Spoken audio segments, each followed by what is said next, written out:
Estão comigo aqui o Dr. Fabiano Dalazen, subprocurador-geral, Dr. Luciano Vaccaro, coordenador do Centro de Apoio Criminal, Dr. Flávio Duarte, promotor da especialidade criminal, coordenador do GAECO, e Dr. Reginaldo Freitas, do GAECO. Eu queria iniciar rapidamente registrando e agradecendo o trabalho realizado pelo GAECO, desde que nós assumimos o Grupo de Atuação e Combate ao Crime Organizado, teve uma remodelação, se uniu com a especializada criminal de Porto Alegre. Nós estamos aumentando o efetivo de trabalho exclusivo nessa matéria e vários resultados já vêm aparecendo desde então.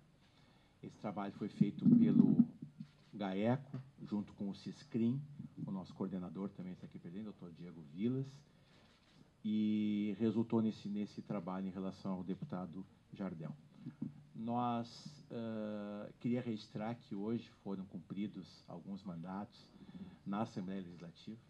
Queria dizer que o Parlamento Gaúcho e o presidente, especialmente, o deputado Edson Brum, agiu com a maior transparência possível, nos recebeu, nos atendeu.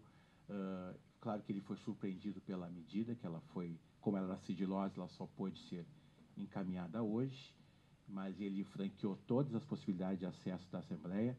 A Assembleia Legislativa foi absolutamente colaborativa em todos os passos, em todos os momentos que nós precisamos, seja no encaminhamento do cumprimento das questões, quanto no acompanhamento, especialmente no gabinete do parlamentar, que nós sabemos que é uma questão bastante delicada e fizemos com todo cuidado e tentativa de descrição possível. Nós estamos investigando esse fato desde setembro, esses fatos.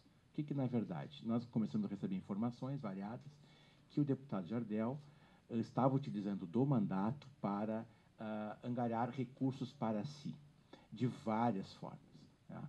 Uma bastante complicadora, exigindo o salário de uma forma ostensiva de todos os servidores do gabinete, de uma forma bastante ofensiva.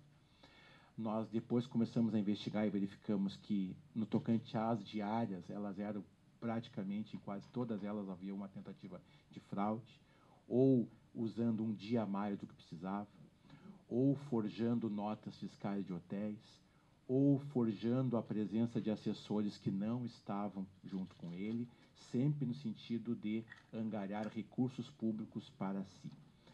Nós também identificamos a presença de servidores fantasmas na Assembleia Legislativa, pessoas que nunca apareceram para trabalhar, e as investigações também comprovaram que o deputado recebia o salário dessas pessoas.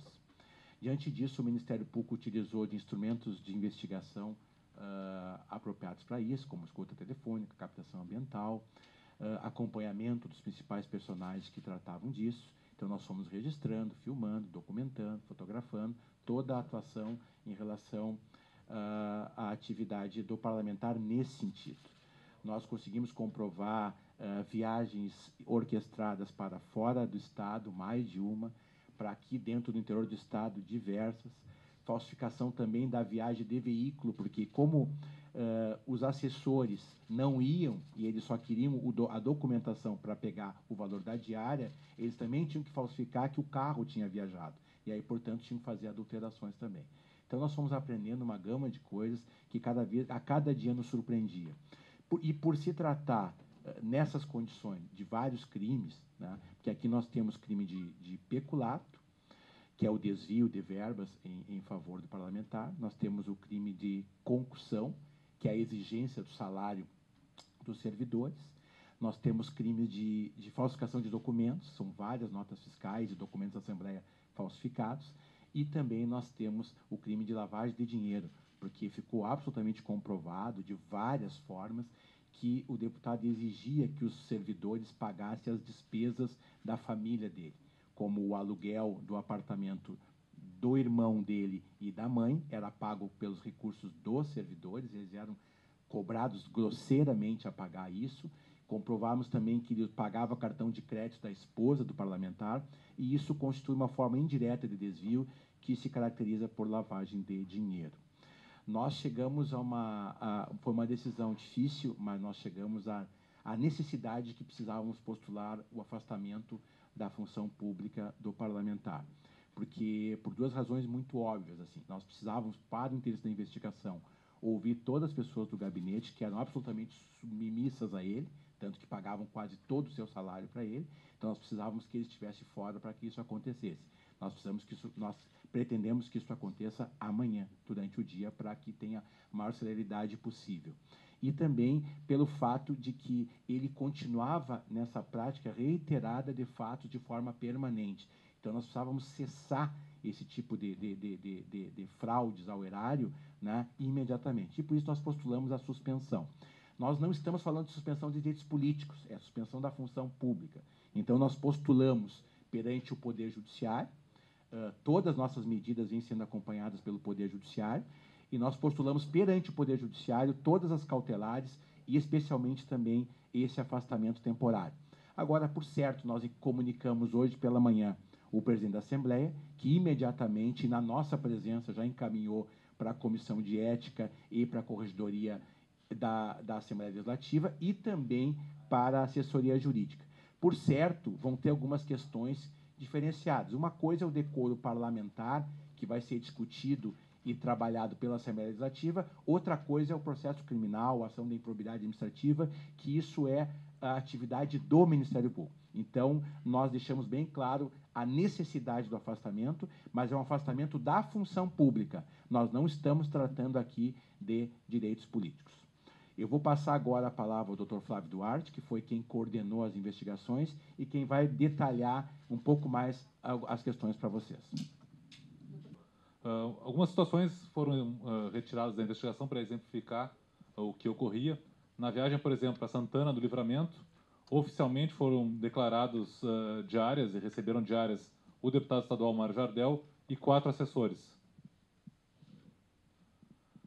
Eles teriam ficado nesse hotel, nesse humilde hotel em Santana do Livramento, entre os dias 27 e 30 de agosto de 2015, quando, na verdade, o deputado ficou em Rivera, no hotel no lado uruguaio, e na nota fiscal desse hotel uruguaio já demonstrava que ele ficou, na verdade, de 27 a 29. E a hospedagem desse hotel foi uma das primeiras exigências dele, já flagradas na investigação. Quem pagou foi um dos servidores já. Na verdade, então, em vez de ser de 27 a 30 a viagem, na verdade, foi até o dia 29 de agosto. Além da diária do hotel verdadeiro em que ele ficou, que também era até o dia 29, o automóvel dele foi flagrado já no retorno para Porto Alegre. No dia 29, às 17 horas, ele já estava ali em Rosário do Sul. Nós conseguimos apurar que as notas fiscais utilizadas também não tinham mais validade. Chegamos a ter, nosso poder da investigação, uma nota fiscal em branco, que seria utilizada para inserir mais ainda servidores do que, na verdade, foram. Então, na viagem oficial, foram 5 pessoas, de 27 a 30 de agosto, utilizando 2 veículos, quando, na realidade, foram só 2 pessoas, o deputado Jardel e um assessor. A viagem foi do dia 27 ao dia 29, e somente um veículo. Depois eu explico um pouco mais o que é essa questão dos veículos. O resultado disso é que o assessor que acompanhou o deputado foi também exigido que ele pagasse o aluguel do imóvel onde reside o irmão do deputado. Como comprova aí, é um comprovante de saque, eu tirei os nomes só ali, no comprovante de saque do valor idêntico ao valor da locação do imóvel onde reside o irmão do deputado. Uma outra situação foi uma viagem ao litoral, onde 2 assessores receberam diárias, aquele Ricardo Fialho Tafas e mais um assessor. Quando, nos dias em que a viagem ocorreu, a viagem teria ocorrido de 21 a 26, nesses dias, um dos assessores prestava depoimento na Promotoria de Justiça, demonstrando então que ele estava em Porto Alegre e não no litoral, como se fez crer aquela situação das diárias. Então, na verdade, um comparativo: a viagem oficial foram 2 pessoas, de 21 a 26 de setembro, quando na realidade foi uma pessoa só, e ela foi um ou outro dia na praia só, no litoral, também não caracterizando a totalidade de hospedagem que acabou justificando o pagamento de diárias. Mais uma vez, o servidor, aquele que de fato foi e também recebeu diárias, que é o Ricardo Fialho Tafas, teve que pagar também e nesse caso fez o pagamento do boleto, também o aluguel do imóvel do irmão do deputado. Mais uma vez, uma viagem para Santo Augusto. Nessa viagem, se deslocaram o deputado Mário Jardel e um assessor, Elenir Boito, receberam diárias para isso. O período dessa viagem oficial e que justificou o pagamento de diárias foi de 30 de outubro até o dia 2 de novembro, feriado de finados. Teriam ficado nesse hotel. No deslocamento já há um diálogo em que oferece uma nota fiscal para o deputado, diálogo esse captado na interceptação telefônica, foi oferecida para o deputado uma nota, ele disse que ele precisaria de uma nota, mesmo que ele não ficasse no hotel, e aí a pessoa oferece para ele uma nota fiscal, para ele então justificar a hospedagem dele nesse período em Santo Augusto. A viagem, como foi visto ali, seria até o dia 2, ele recebeu diárias até o dia 2, quando, na verdade, no dia 1º, ele já estava no início da tarde, ali por volta do meio-dia, a primeira foto saindo da Ponte Estaiada, na BR-448, e na segunda foto já ele ingressando na residência dele, ali próximo ao Jardim Europa. Aí também, demonstrativo, no dia 1º, já no retorno para Porto Alegre, ele abasteceu o veículo, ali a gente pode ver às 7h30, 7h27, no dia 1º, já começava o retorno dele para Porto Alegre. E numa captação ambiental que nós fizemos, o Elenir, sendo questionado por um outro assessor da Assembleia, o Elenir menciona que chegaram lá, a viagem sequer tinha qualquer motivação, que era para ser uma viagem que deveria ocorrer no final de novembro, eles se enganaram e foram igual no finalzinho de outubro, chegaram lá e não tinham o que fazer. Ficaram comida e hotel, e depois ali o próprio Elenir, que acompanhou a viagem, disse que pegou uma diária a mais para ele e para o deputado. Outras situações, aí uma situação um pouco mais flagrante, toda ela captada na interceptação telefônica. Há uma lógica nesses diálogos. No primeiro momento, o irmão do deputado Jardel afirma para ele que o aluguel, e aqui estamos falando do aluguel de novembro, não foi pago, que o pessoal da imobiliária ligou cobrando. O deputado Jardel então diz para que o próprio irmão ligue para o assessor, ou entre em contato com o assessor, dizendo que ele está muito bravo com isso, que ele teria que resolver isso. No diálogo seguinte, uma ligação entre o assessor Ricardo Tafas e o chefe de gabinete do deputado Jardel, em que eles tratam do assunto, dizendo que o irmão do deputado já estava cobrando a respeito do pagamento do aluguel. Num terceiro momento, o próprio deputado liga para o assessor, cobrando o aluguel, dizendo que não tem mais condições de ficar todo mês exigindo isso. Cobra diretamente e explicitamente o aluguel deste mês. No contato seguinte, esse assessor que teve a conversa com o deputado Jardel liga para o chefe de gabinete, questionando onde estava, qual era o número da imobiliária, porque ele teria então que efetuar um pagamento do aluguel, faria com cheque pré-datado, e para conseguir esses valores, ele faria uma viagem para receber diárias justamente para justificar e para ter dinheiro para efetuar esses pagamentos, o que foi algo flagrado durante a investigação, que as diárias eram geradas justamente para que eles tivessem valores e revertessem posteriormente para o deputado. As viagens eram criadas artificialmente para que esse valor, ou diretamente com repasse, ou pagando despesas do aluguel, fossem efetivamente pagas. E, dando sequência a essa lógica toda, o pagamento, mais uma vez, do aluguel do irmão, feito por um cheque nominal, em nome do assessor que teve essa cobrança exigida pelo deputado, para a imobiliária, que era a imobiliária que administrava a locação do aluguel. Aí os repasses mensais, uma situação numa ambiental que foi feita, a partir do momento em que o deputado Bacejo foi veiculada a situação do deputado e com vídeos e tudo mais, o deputado começou a tomar um pouco mais de cuidado e não recebia mais diretamente os valores. Aí um dos assessores foi efetuar o pagamento para ele. Ele pediu que esse pagamento fosse repassado para o chefe de gabinete, que era o responsável por essa arrecadação. E, nesse momento, então, o chefe de gabinete recebe os valores que foram juntados a outros, pode passar, a um bolo de dinheiro, cada um ali com R$ 3.000, que era já a arrecadação de alguns funcionários do gabinete.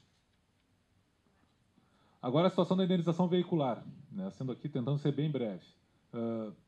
Cada deputado tem, em princípio, o direito a registrar 3 veículos, e nesses 3 veículos, toda a quilometragem desse veículo que seja relacionada à função pública é indenizada posteriormente. E essa indenização é revertida diretamente para uma conta bancária do parlamentar. No caso, além do carro do próprio deputado Jardel, o carro do chefe de gabinete, que é esse Renault Fluence, e o carro de um outro assessor estavam nessa situação e cadastrados para indenização veicular. Aqui apenas alguns exemplos. Né? Ali no dia de 11 a 13 de setembro, esse veículo informou para a Assembleia Legislativa, para que fosse ressarcido a quilometragem, que estava em São Francisco de Paula, quando, na verdade, esse veículo estava abastecendo num posto aqui em Porto Alegre. Por que isso? Esses veículos fazem deslocamentos, por exemplo, da casa para a Assembleia, fazem deslocamentos pessoais, mas esses deslocamentos não são indenizáveis. Então, eles simulavam essa mesma quilometragem, eles inventavam viagens utilizando essa mesma quilometragem para que esse deslocamento, que era particular, fosse indenizado como se fosse público. Esse é um exemplo. E depois, no slide seguinte, mais um exemplo em que o veículo Renault Fluence estaria em Santo Augusto, no dia 1º e no dia 2, agora de novembro, quando no dia 1º e no dia 2 estavam em Gravataí, o mesmo veículo, sendo flagrado na posse do chefe de gabinete em Gravataí. Basicamente, são só exemplos, foram flagradas situações que se repetem, né, viagens feitas por assessores com um único interesse particular deles ou do deputado, que conduziram a essas conclusões das práticas de peculato, concussão, falsidade documental, lavagem de dinheiro também.